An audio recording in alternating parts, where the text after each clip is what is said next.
हरे कृष्णा जी। आप सबका बहुत बहुत स्वागत है। मंगलाचरण आरंभ करते हैं। ओम नमो भगवते वासुदेवाय।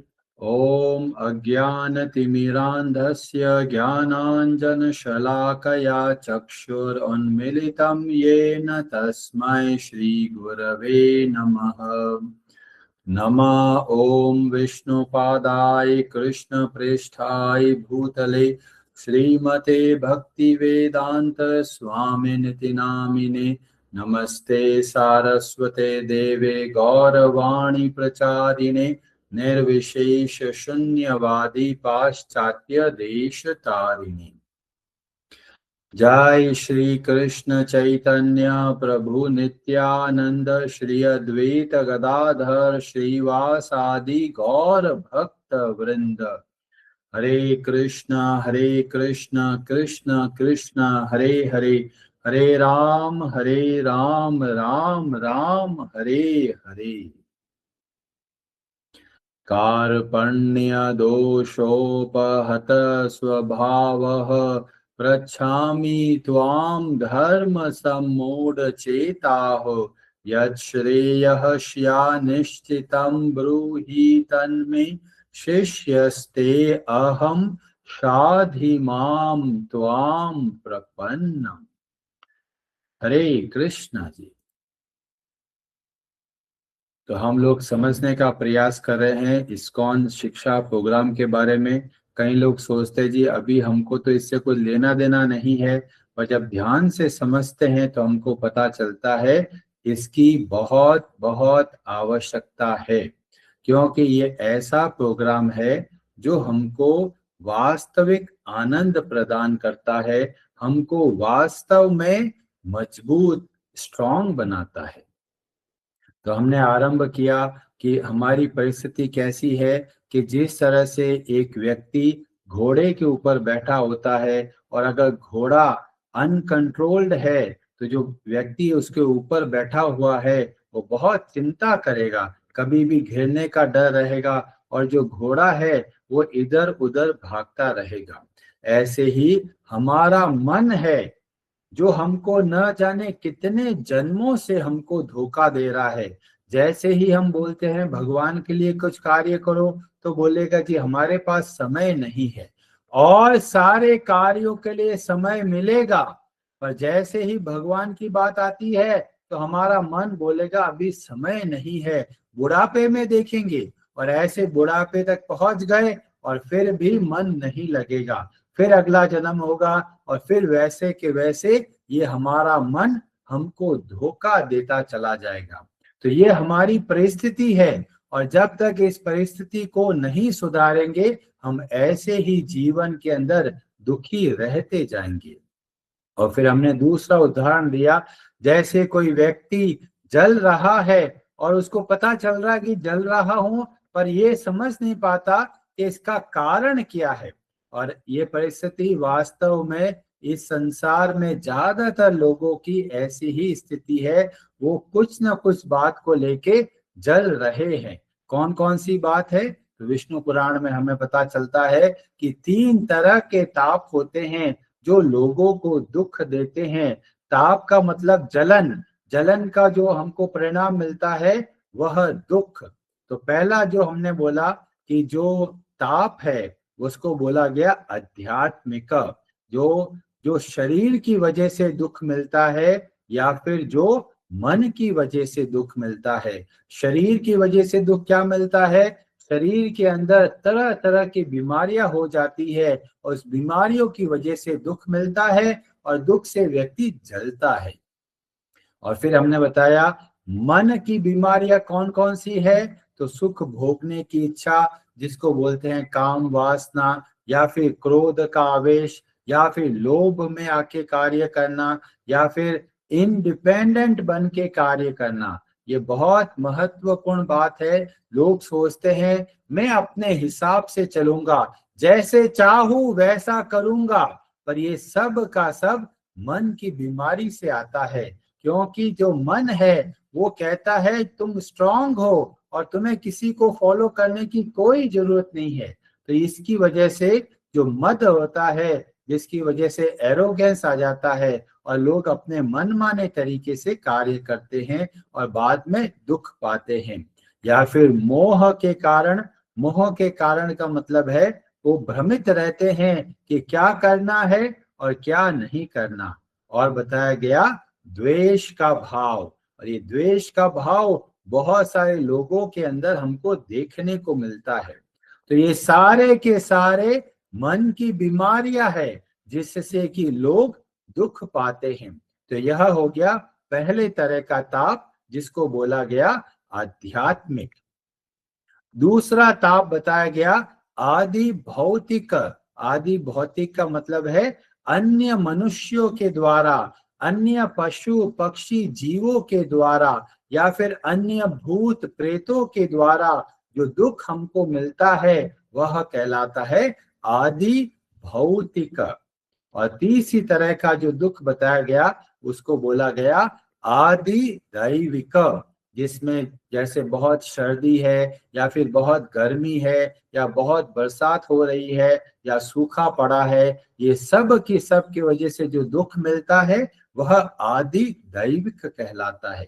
तो इस तरीके से इस संसार में ज्यादातर लोग इन तीन तरह के तापों से ग्रसित है और दुख पा रहे हैं।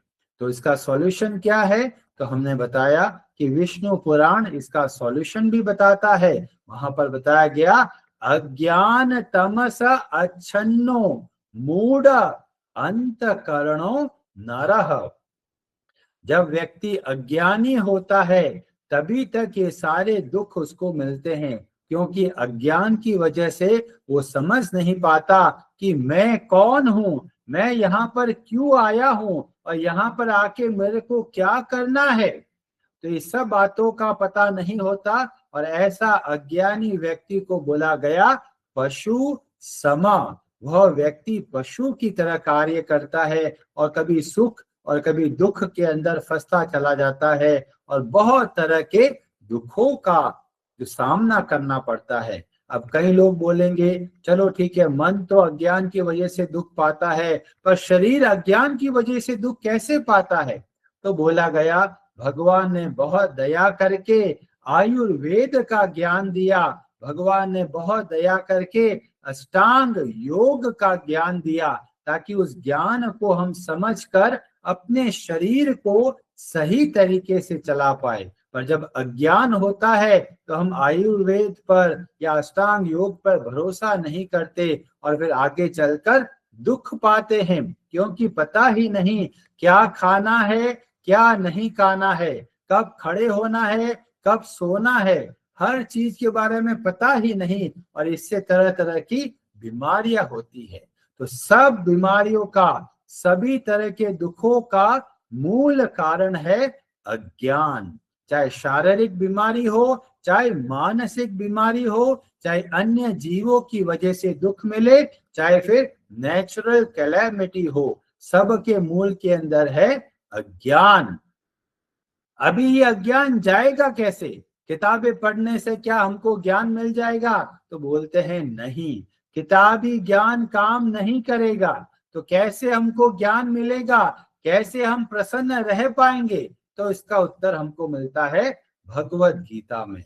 भगवत गीता के दो बहुत महत्वपूर्ण श्लोकों के माध्यम से हमको 8 गुणों के बारे में पता चलता है, और ये हम सबको इन 8 गुणों के लिए प्रयास करना है। अगर ये 8 गुणों के हिसाब से जीवन को चलाएंगे तो हम वास्तविक रूप से ज्ञानी बन सकते हैं, और जब ज्ञानी बनेंगे तो हमारे दुखों का अंत होगा। अब कई लोग बोलेंगे दुखों का अंत कैसे हो सकता है, तो बताया गया दुखों का अंत बाहर से नहीं होगा, दुखों का अंत अंतःकरण से होगा।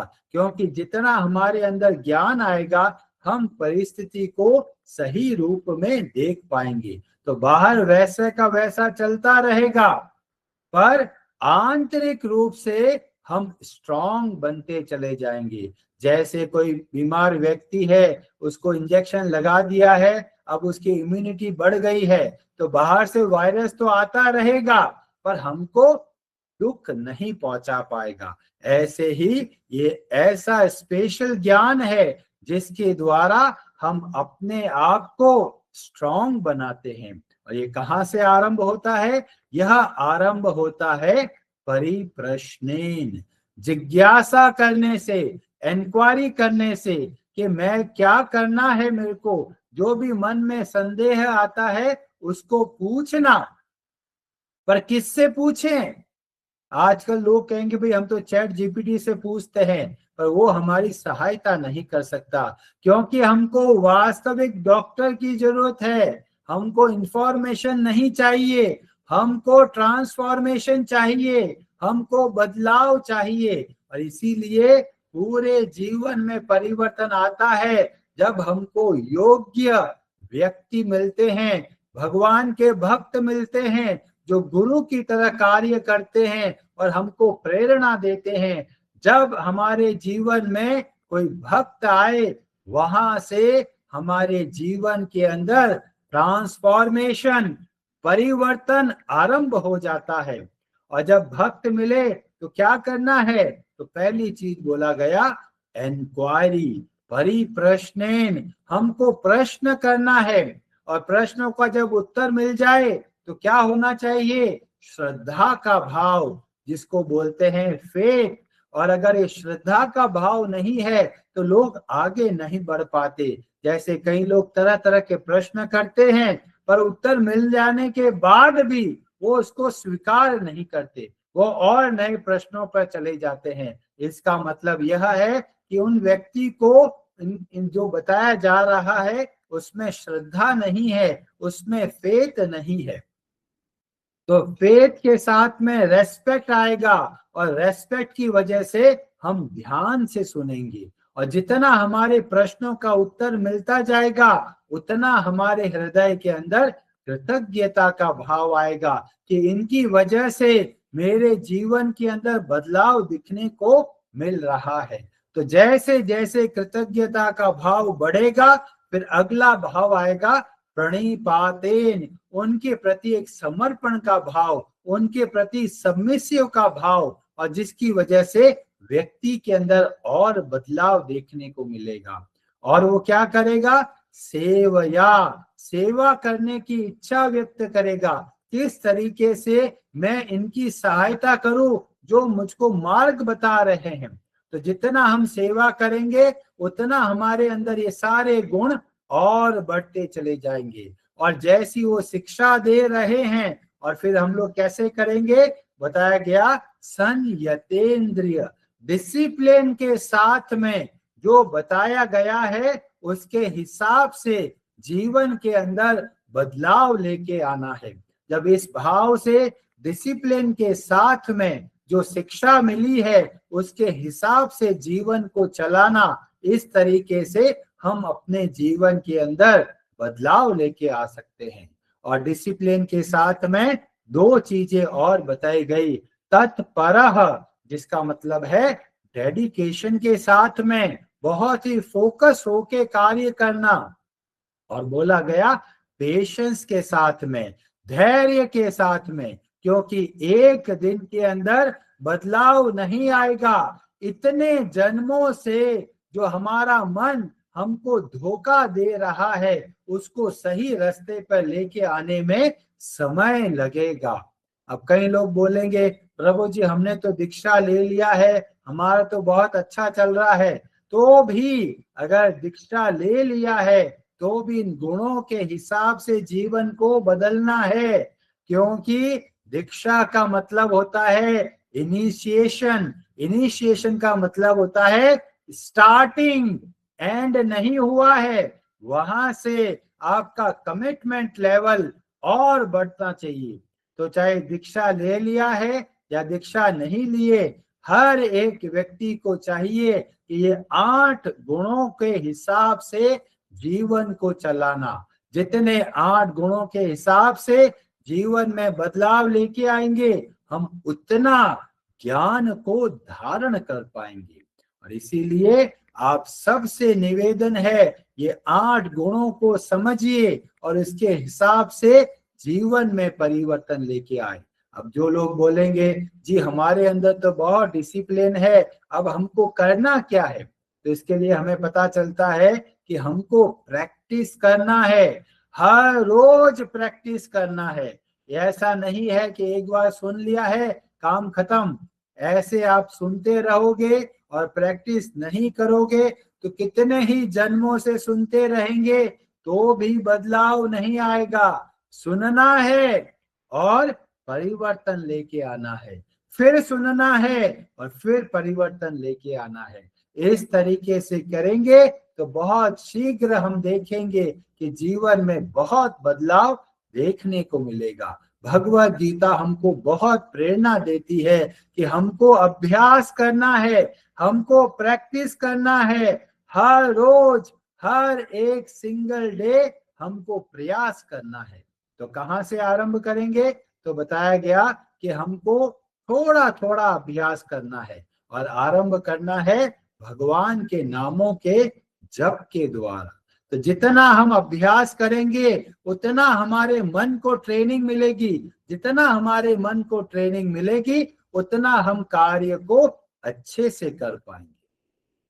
तो ये पूरा का पूरा प्रोग्राम है untrained mind to trained mind, और इसी को बोलते हैं कमजोरी से मजबूती की ओर बढ़ना है। ये प्रैक्टिस करेंगे हम अपने आप को अंतःकरण से अंदर से स्ट्रांग बनाएंगे, और जितना हम स्ट्रांग बनाएंगे बाहर की सिचुएशन हमको प्रभावित नहीं कर पाएगी।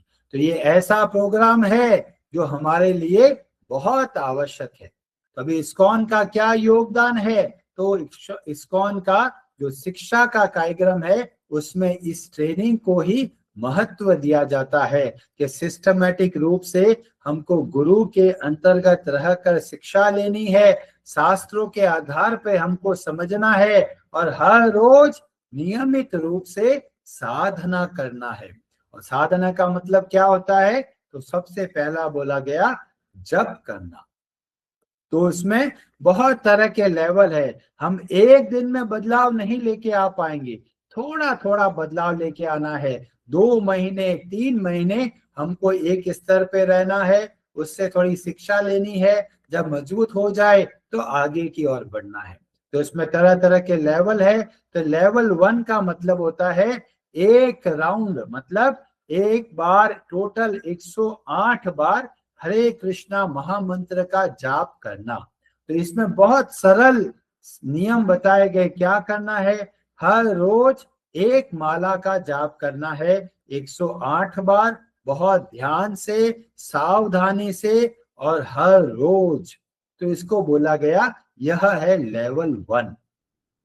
और हर एक लेवल के बाद में हमको एक सर्टिफिकेट मिलता है, और ये पूरा का पूरा प्रोग्राम फ्री ऑफ कॉस्ट है। आप जहां पर है वहीं से कर सकते हैं, और इसीलिए हम लोग ऑनलाइन के लिए प्रेरणा दे रहे हैं कि अगर आप कोई मंदिर से जुड़े हुए नहीं है तो इस प्रोग्राम के माध्यम से आप अपने जीवन के अंदर परिवर्तन लेके आ सकते हैं।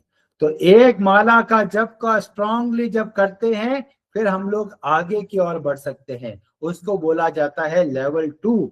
उसमें बोला गया कम से कम 4 माला का जाप करना है, मतलब 4 बार 104 इंटू 108 हरे कृष्णा महामंत्र का जाप करना है, और धीमे धीमे फिर शुद्धता के हिसाब से जीवन को चलाना है कि खान पान को ध्यान रखना है, कौन सी बातें हमको ध्यान रखना है, कौन सा कार्य करना है, कौन सा कार्य नहीं करना। तो हर एक के लेवल पर कुछ कुछ नियम ऐड होते हैं, और ये नियम बनता है साधना का हिस्सा, और जितना हम साधना करेंगे उतना हमारे मन को ट्रेनिंग मिलेगी। जितना हमारे मन को ट्रेनिंग मिलेगी उतना हम अच्छे से जीवन को चला पाएंगे। तो लेवल 2 को बोला गया कृष्ण सेवक, और उसमें पुस्तकों को पढ़ना बहुत जरूरी है, क्योंकि हमको ज्ञान की आवश्यकता है। आरंभ होगा पुस्तकों से, ग्रंथों से, उसको पढ़ा पर वो किताबी ज्ञान रहेगा, फिर उसको जीवन में उतारेंगे तो वो अभ्यास के माध्यम से अच्छे से हमारे अंदर बैठेगा। इस तरह से जब हर एक लेवल पर थोड़ा थोड़ा चीजें ऐड की जाती है, जैसे कोई बच्चा स्कूल में जाता है तो पहले बहुत सरल क्लास होती है, फिर थोड़ा और आगे बढ़ते हैं, थोड़ा और आगे बढ़ते हैं। इस तरीके से इस्कॉन के अंदर इस शिक्षा प्रोग्राम को डिजाइन किया गया है।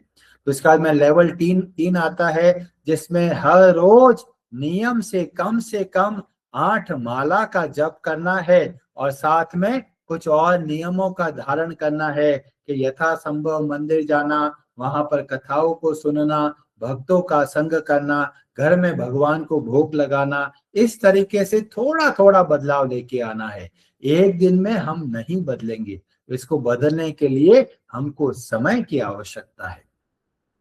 फिर उसके बाद में लेवल 4 आता है, जिसमें कम से कम 12 राउंड्स का जाप किया जाता है, और इस तरीके से हम अपने जीवन में धीमे धीमे डिसिप्लिन के हिसाब से कार्य करते हैं। और कभी कभी नहीं कर पाए, कोई समस्या नहीं, प्रयास करना बहुत जरूरी है। अगले दिन वापस उत्साह से खड़े होना है, और पुनः डिसिप्लिन के साथ में, कमिटमेंट के साथ में हमको अपनी साधना करना है।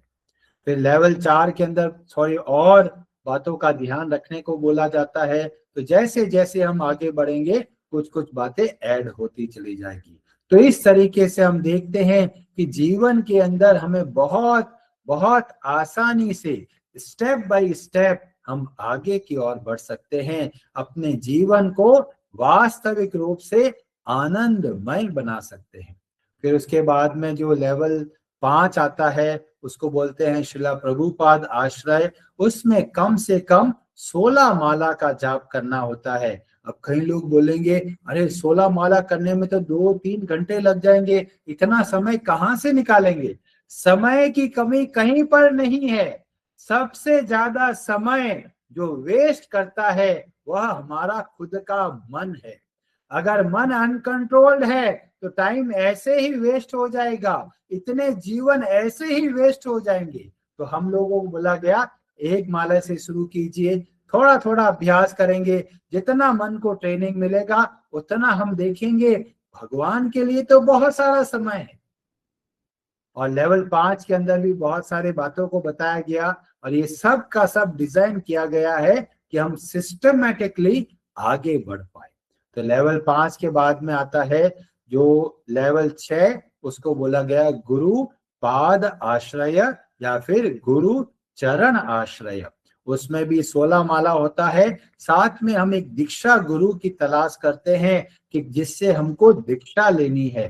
तो हमें शिक्षा गुरु की भी आवश्यकता है और दीक्षा गुरु की भी आवश्यकता है। शिक्षा गुरु हमें हर रोज शिक्षा देंगे, हमारे आचरण में बदलाव लाने का प्रयास करेंगे, और दीक्षा गुरु हमको परंपरा से जोड़ने में हमारी सहायता करते हैं। तो शिक्षा गुरु की भी कृपा चाहिए और दीक्षा गुरु की भी कृपा हमको चाहिए। तो इस तरीके से आप अच्छे से सोच विचार कर हमको बताइए कि आप कौन से स्तर के लिए तैयार है। अगर आपको अभी बिल्कुल भी समय नहीं है तो आप एक माला के लिए प्रयास कीजिए। 10 मिनट आपके जीवन के अंदर बहुत बड़ा परिवर्तन लेके आ सकता है। और आरंभ आप केवल 10 मिनट से आरंभ कीजिए। 16 माला तक पहुंचने में समय लगेगा, कोई चिंता नहीं। जिस स्तर पर है वहीं से आप आगे बढ़िए। हरे कृष्णा जी, आप सबका बहुत बहुत धन्यवाद। और आप में से किसी का कोई प्रश्न है तो आप अपना हाथ खड़ा कर सकते हैं, और आज की कथा के संबंध में आपको कुछ शिक्षा प्राप्त हुई है तो आप हमें बता सकते हैं। और सोमवार से हम लोग फिर भगवत गीता वापस से आरंभ करेंगे। हरे कृष्णा जी।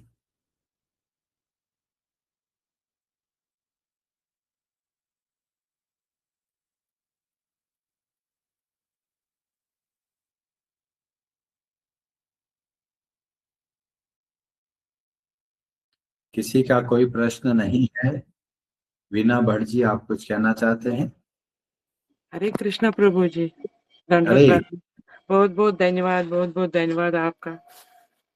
आपने मेरे अंधेरे जीवन में भी रोशनी लाई है। मैं तो बिल्कुल ये हो गई थी, मगर अब मुझे किसी चीज से कोई फर्क नहीं पड़ता। कोई कुछ बोलता था पहले, बहुत मुझे ये दिल दुखता था। अब फर्क नहीं पड़ता। पहले गुस्सा आता था, अब नहीं आता है। कोई कुछ भी कहे, मैं अपना काम करो, आपने इसमें रहो। बहुत बहुत धन्यवाद प्रभु जी, आपका बहुत बहुत धन्यवाद।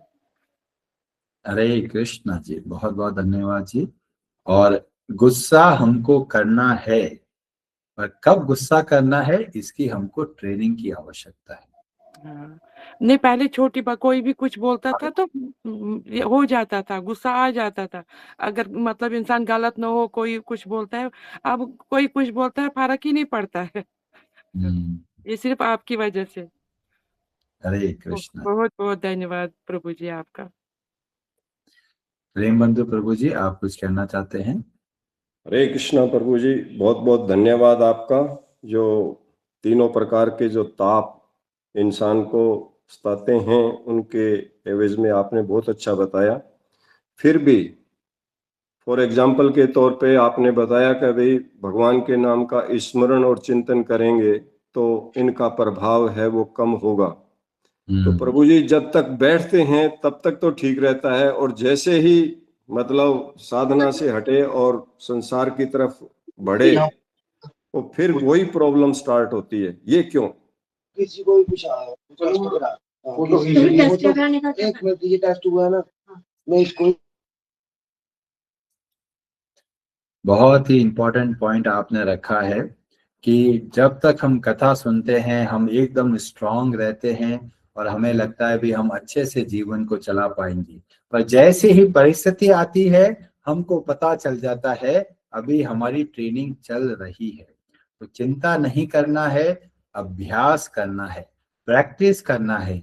देखिए कि कितनी बार हम घिरे और हमें हर बार घिरने के बाद में वापस खड़े होना है। हर रोज हमको प्रैक्टिस करना है, हर रोज हमको भगवान का आश्रय लेना है।